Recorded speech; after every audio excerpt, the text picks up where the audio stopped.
Hello, everybody, and happy Tuesday here at the Pig Trail Nation Studios. I'm Nick Petraccione, going to be joined in just a moment by our Mike Irwin as we are in day 5 of Arkansas's football camp, and we've got now a full week kind of a practice to see these Razorbacks. They're off tomorrow. We have some updates for you on position groups. We're going to be able to speak to the linebacker room today in the press conferences for Arkansas. We'll touch on a few things, and also in the title, if you could see, we do have an injury update, our first really one of camp, that's going to shake things up for a little bit, and we'll touch on that in just a second. Hello, Janice. Thank you for joining us. Appreciate you saying love our hogs. Yep. And let's go and bring in our senior analyst, Mike Irwin. And Mike, the big news, as first reported by Tom Murphy of the Arkansas Democratic Gazette, is that center Ricky Stromberg suffering a knee injury. We don't know the severity of it. It doesn't seem like it's reported that's not any torn ligaments, but it sidelines him for a little bit. And this offensive line group, that's been a focus for Sam Pittman, and we've known that getting that size, improving that room, suffers their first little hit today. Well, he's supposed to be back in time for the Rice game. That's good news. The backup, is Shane Clennon.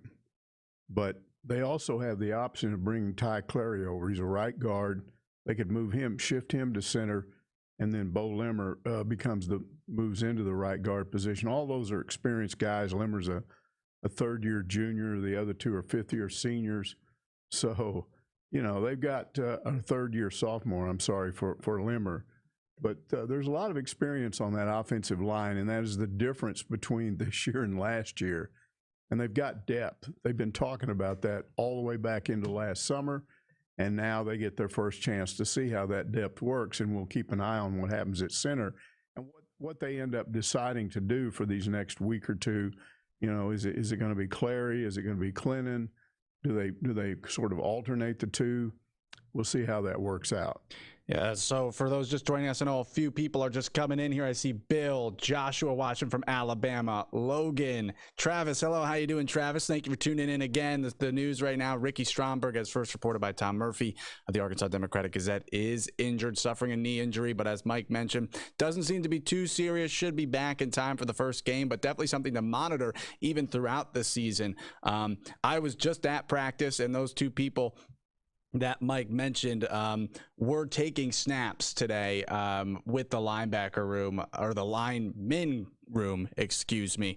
So we'll see how that kind of depth chart shakes itself out. Not official yet, but here is something that's somewhat more official, is what Sam Pittman said about the center room at Media Day last Thursday. Take a listen. This might help you out figure out where this depth chart could be with the absence of Stromberg.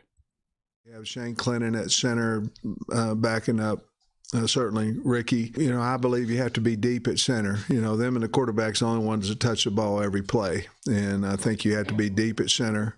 Certainly Ty will get some looks there, but finding that backup center will be a big deal. Finding that backup center, Mike, will be a big deal, he says. He mentioned right there, Shane Clennon looks to be the backup. Ty Clary going to get reps. Those were the two who were getting the real reps today at practice. So it seems like they have a backup plan, but that linebacker room, regardless, pretty impressive. I keep saying linebacker, lineman room, pretty impressive. It's a big group. Well, it's just that all the returning starters are back, and they're loaded with seniors. They've got a lot of these super seniors. I was talking to somebody before practice yesterday that's probably been around the program for, 25 years. A person that grew up in Fayetteville, was watching the Razorbacks before I even got here. And he was just angry at all these preseason polls, which pick Arkansas like 6th in the West, 7th in the West. They're not getting a lot of respect on some of these preseason polling by the national organizations. And the idea is that they just don't have what they need to do to compete. And he's just talking about it. And you have to understand football, and I assume almost everybody watching this does. You need to understand the impact of having 19 returning starters. I don't think I've ever seen that before. Yeah. And then having 21, 22 seniors, 11 super seniors. A super senior is either a fifth-year player or even a sixth-year player. And football is all about experience. It's all about maturity, much more so than your other sports where you have people coming out of high school and playing Major League Baseball. You can have even sometimes a kid comes out of high school and very quickly ends up in the NBA. You don't do that in football. Football is a sport about maturity, about growing, about being familiar with something. And this is a mature football team. And the idea that they're somehow supposed to struggle this year and not be able to compete, to me, what he was saying made a lot of sense when you just, I think people are just overlooking the experience on this football team, and it's all across its offense, its defense. They had all of these people that chose to come back because of the extra year that you got from COVID. That wasn't common in other schools. Almost everybody that had a chance to come back did come back. That reflects on Sam Pittman because they want to play for him, because a lot of those guys have never been around a coach like this before that generates that kind of loyalty and excitement. So, it's still just talking. It's the talking season until they play a game. But I just listened to what the guy had to say, and it really hit home with me. And I think I already thought this, but you got to have this confirmed in your own mind by other people, or otherwise you start thinking, well, maybe I'm out in left field here. But that's the first thing I look at when people ask me about this team right now is the experience level jumps out at me. And it starts right there on the offensive line, which is also bigger and more physical. They've got a new O-line coach that's just very active. And if you watch their drills that they do in practice so far, it's very precise. And one of the things that I like the most about the offensive line, I played offensive line in high school about 100 years ago, and when you watch these drills, you normally see everybody firing out at once. We've all seen the lineman fire out against a defensive guy with a practice dummy that he's holding, and they all fire out and they all push. And he's doing something that's I haven't seen a lot of before, which is he doesn't have them do this as a group. He has them do it individually. Here's one, here's the next, here's the next, because he wants to watch each guy and what he does as he does it, rather than having to wait and go back and look at it on video after practice and say, well, this guy didn't do this guy didn't do that. They can make instant corrections. I just like the precision of the way the offensive line drills are going in practice. And that's your new O-line coach. Yeah, Cody Kennedy. Who, worked with Sam Pittman at Georgia. And, you got to believe that whoever Sam Pittman picks for his offensive line coach has got to know what he's doing, because Sam Pittman was one of the best in the country at being an offensive line coach before he became the head coach. Yeah, he said Cody Kennedy was a no-brainer. Obviously, Dow Loggins fills in the tight end spot. Hello, Keith, Logan. I see so many people tuning in. Adam, Jerry, Charlotte, everyone. Thank you for joining us on the Tuesday afternoon. Any questions you have, throw them out there, and maybe we can chat about them. And you mentioned experience, Mike, in the one group that's pretty darn experienced. You mentioned that defense, and that's the linebackers, the heart of this team. You have guys like Bumper Pool, Grant Morgan, Hayden Henry. These guys are seniors. You mentioned super seniors. They have a bunch of redshirt seniors on this one unit. I know we got the chance to speak with Grant Morgan a lot at SEC Media Days, but this seems like a position that you're really excited about, or should be as a fan, with the Razorbacks. Grant Morgan told us nobody hates to come off the field more than me. He said, in an ideal situation, just in my mind, I would take every snap. And he did that a little bit last year because they didn't have a lot of depth. But he said, that's just not going to happen this year. Both of us, Bumper Pool and Grant Morgan, are going to come out. They're not going to play every snap, because that's not good for the team. They want everybody rested, and they've got a Hayden Henry behind Bumper Pool. They've got a Chris Paul, who's the young freshman that came in and just wowed everybody in the spring game, had 7 or 8 solo tackles, I think. And, so you've got an exciting newcomer at that position, but you also got a couple of people behind Bumper Pool with experience. And then Grant Morgan, you got Deion Edwards, who's a redshirt senior. You got Andrew Parker, who's a redshirt junior. Mm-hmm. So there's all these guys there that have been around the block enough that they're going to play them. Now, I still think you're going to see Bumper Pool and Grant Morgan on the field most of the time, but you will see them come off now because it's not productive to play somebody every snap on defense. And I will also say this. People talk about that Missouri game and what happened. It looked like they had that game won, and then there was kind of this defensive collapse in the fourth quarter. And some people can't put this together. It was so obvious to me at the time. Graham Morgan got hurt. He had to come off the field. He's that leader on that defense. And you saw there was just a letdown. It didn't look like the same defense in the fourth quarter when he was off the field. So hopefully he won't get hurt. Hopefully he'll play the entire season, as does Bumper Pool, with some help from some of these backups that we're talking about. I see some questions, guys, that are tuning in just a little late because I know the title says an injury update. It's Ricky Stromberg on the offensive line, hurting his knee. That's causing some shifting. It doesn't seem like a serious injury. If Mike, when you watch this back, if you do have time, Mike said earlier in the show that it looks like Rice is going to be the expectation for him to come back. So nothing serious. Doesn't look like any torn ligaments in that knee. But right now, Ricky Stromberg suffering a little bit of an injury. We're not exactly we don't have the exact details, so I don't want to say anything too much more, but that's what we have. That story can be found on our website, nwahomepage.com, and you can get more on that. Here's one question we're getting from the audience, Mike, and I know that it's from Adam Mills, and he says, what are your thoughts on KJ Jefferson? I told somebody yesterday, and I've thought this for a while now, watching him. You've heard the term alpha male. It usually applies like to wolves. You know, you got a pack of wolves, and there's got to be an alpha male in that group that exerts dominance. That's what KJ Jefferson looks like to me, the alpha male in the group. And as an alpha male, I don't know if this is intentional. I don't know if the coaches do this. He almost seems apart from the other quarterbacks in these drills. You see him kind of over here observing. Maybe they've asked him to do that. Watch the other quarterbacks and then give them pointers. But he's kind of over here and everybody else is over here. And then he comes out and does his rep. And then he goes back. He's looked very good so far. He's throwing the ball on target, very few overthrows. He's big and physical. Probably could stand to lose just a little bit away because he's up around 240 when camp started. But he looks really good. The issue is you've got to find a backup quarterback and a strong one. Because sooner or later, and we saw it last year with Felipe Franks, sooner or later you're going to have to play probably your backup at some point. So who is that backup quarterback? Well, Malik Hornsby was the guy that was number 2, and everyone mentions him. Here's the thing about Hornsby. He's a track guy. He won the 100 meters. I'm not sure what classification when he was in high school. He's a blazing fast 4.3 guy.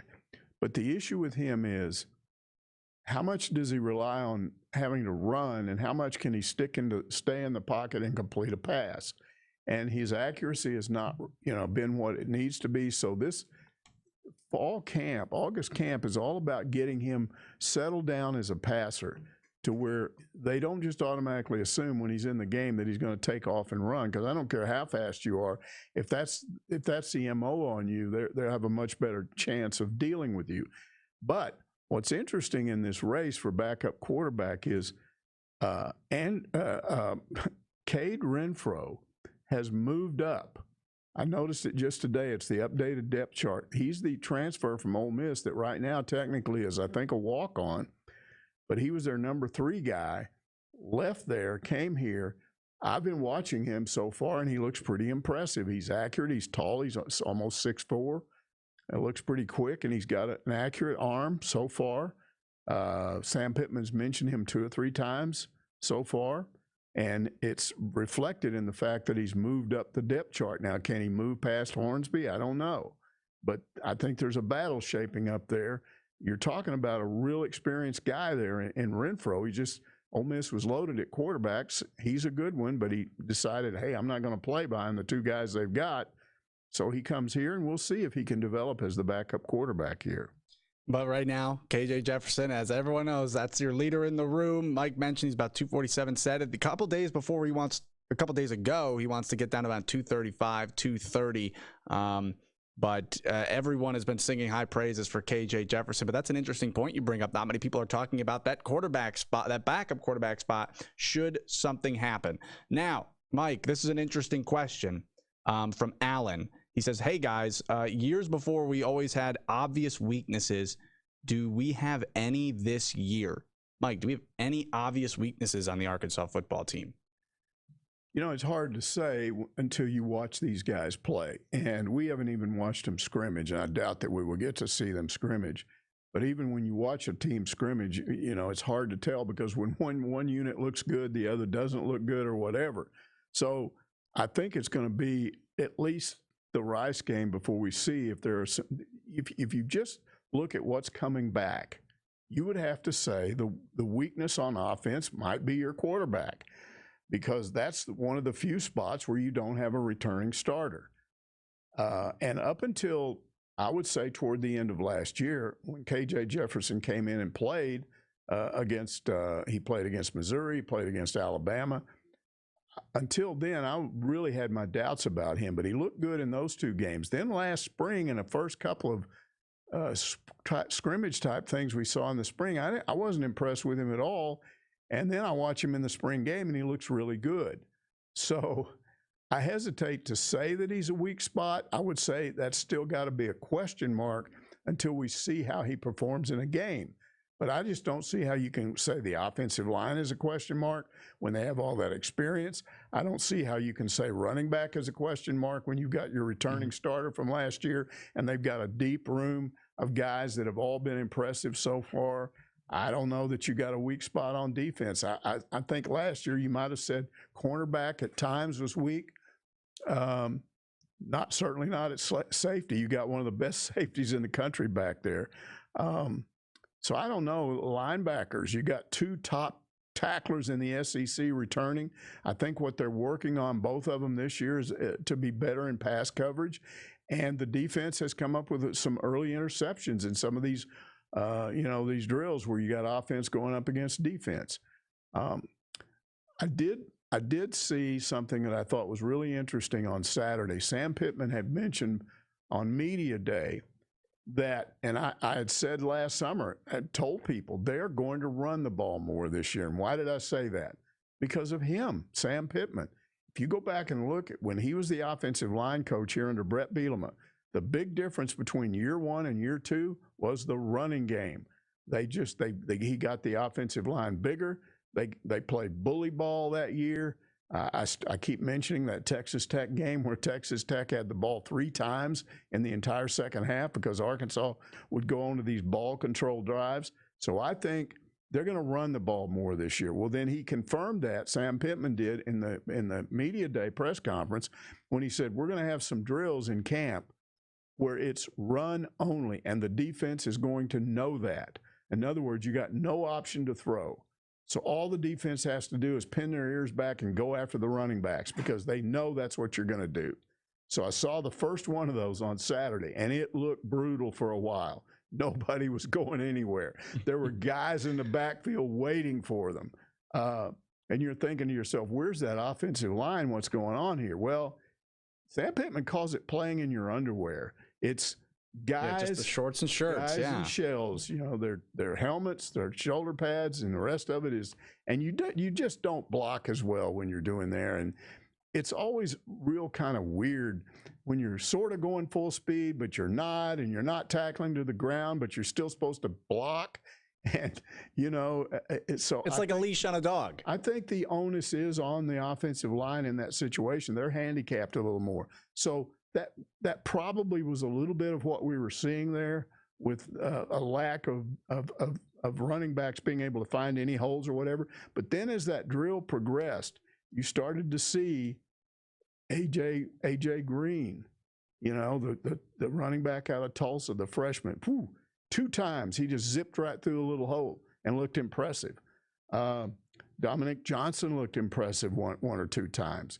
So I think they've got some running backs that can get the job done, and I think the offensive line is going to be good. I just think when you watch what little we see of August camp right now, especially when they're not in full pads, you got to be careful talking about what you see, because what you see is not necessarily, you know, indicative of what they're really going to do this year. Now, guys, I see so many questions.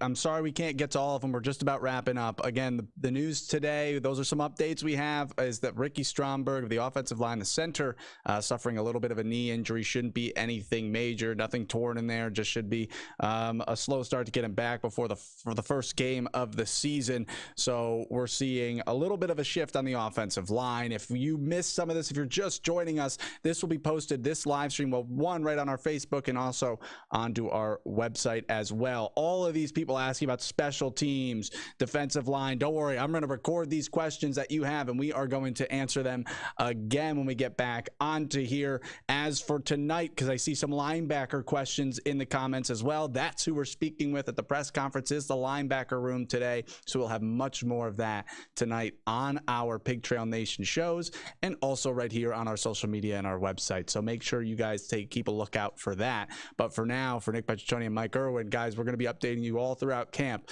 But happy Tuesday, and we'll see you tomorrow. Thanks for watching this Pig Trail Nation report.